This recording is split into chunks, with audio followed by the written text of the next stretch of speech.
तो एक तरफ देश में पुलवामा को लेकर जितना शोर मचा हुआ है, दूसरी तरफ 2019 की बिसात भी उतनी ही तेजी से आगे बढ़ रही है।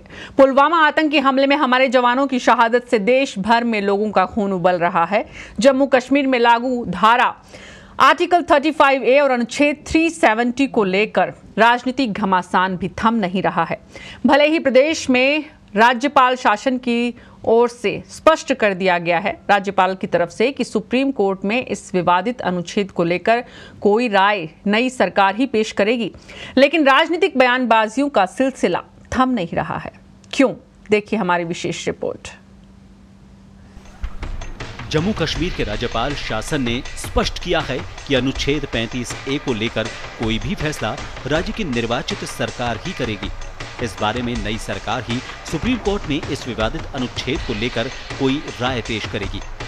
जम्मू कश्मीर को विशेष राज्य के दर्जे से जुड़े आर्टिकल 35A को खत्म करने की मांग वाली याचिका पर तत्काल सुनवाई की सोमवार को सुप्रीम कोर्ट से किसी ने मांग नहीं की। न तो सरकार की तरफ से और न ही याचिकाकर्ताओं की ओर से ऐसी मांग हुई। इसके बाद शीर्ष अदालत ने इसी हफ्ते सुनवाई की तारीख तय कर दी है। जम्मू कश्मीर में राज्यपाल शासन के प्रवक्ता रोहित कंसल ने पहले ही सरकार का रुख स्पष्ट कर दिया है। कंसल से पूछा गया था कि क्या राज्यपाल शासन ने विवादित मसले पर अपनी राय बदल दी है। जवाब में कंसल ने कहा कि सरकार का रवैया वही रहेगा जो 11 फरवरी को हुई सुनवाई में रहा था।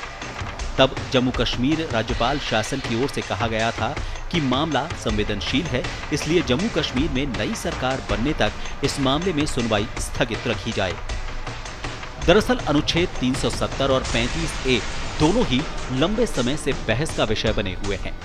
केंद्र की मोदी सरकार ने पिछले 2 दिन में आतंकवाद को लेकर जिस तरह के फैसले लिए, उससे राज्य के विशेष दर्जे को खत्म करने का डर कश्मीर के उन नेताओं को ज्यादा सता रहा है जो प्रदेश की मुख्यमंत्री की कुर्सी पर बैठ चुके हैं। आपको बता दें कि PDP की मुखिया और जम्मू कश्मीर की पूर्व मुख्यमंत्री महबूबा मुफ्ती की प्रतिक्रिया सबसे पहले आई थी। उन्होंने कहा कि अनुच्छेद 370 और 35A के साथ किसी भी प्रकार की छेड़छाड़ जम्मू कश्मीर के भारत में विलय संधि को ही खत्म कर देगी। धारा 370 जम्मू कश्मीर को केंद्र के साथ संवैधानिक रूप से जोड़ती है। 35A भी इससे जुड़ा हुआ है। रविवार को ही ट्वीट कर महबूबा ने चेताया कि अगर राज्य के विशेष दर्जे के साथ कोई खिलवाड़ होता तो उसके बाद कश्मीर में होने वाली प्रतिक्रिया पर वहां के लोगों को दोष न दिया जाए। उन्होंने कहा कि आग से मत खेलिए। वहीं नेशनल कॉन्फ्रेंस नेता उमर अब्दुल्ला ने आर्टिकल 35A से छेड़छाड़ करने पर अरुणाचल प्रदेश से भी ज्यादा हालात खराब होने की चेतावनी दी। अब आप जम्मू कश्मीर में 35A के साथ खिलवाड़ करोगे, अरुणाचल से ज्यादा बदतर यहाँ के हालात हो जाएंगे, होंगे। और मैं धमकी नहीं दे रहा हूं, मैं आपको डराने की कोशिश नहीं कर रहा हूं। अब मीडिया वाले अब रात को 9 बजे मेरा लगाएंगे वहां पे, उमर थ्रेटन्स इंडिया। मैं कोई थ्रेटन नहीं कर रहा हूं, मैं कोई धमकी नहीं दे रहा हूं। मेरा हैशटैग मत चलाइए आप, मैं हकीकत बयान कर रहा हूं।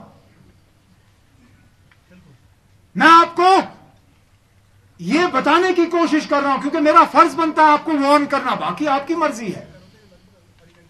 एक जिम्मेदार बाशिंदा होने के नाते मेरा फर्ज बनता है दिल्ली को मैं बताऊं, आपकी सोच सही नहीं है। जम्मू कश्मीर में क्षेत्रीय दलों के विरोध के बाद भाजपा नेता भी सामने आ रहे हैं और आर्टिकल 35A पर पलटवार कर रहे हैं।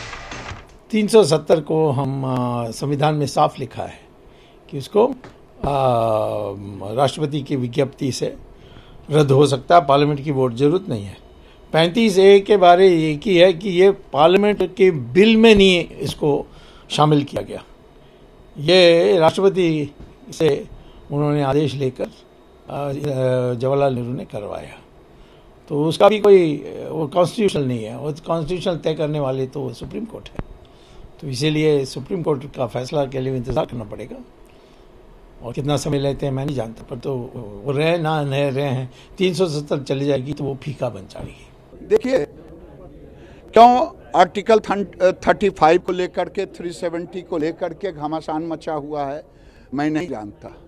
भारतीय जनता पार्टी का स्टैंड पूरा देश और पूरी दुनिया जान रहा है। स्टैंड बतानी चाहिए कांग्रेस को। कांग्रेस क्या सफेदुन सोच के साथ है? कांग्रेस क्या मणिशंकर अय्यर के सोच के साथ है, ये राहुल गांधी को स्पष्ट करना होगा।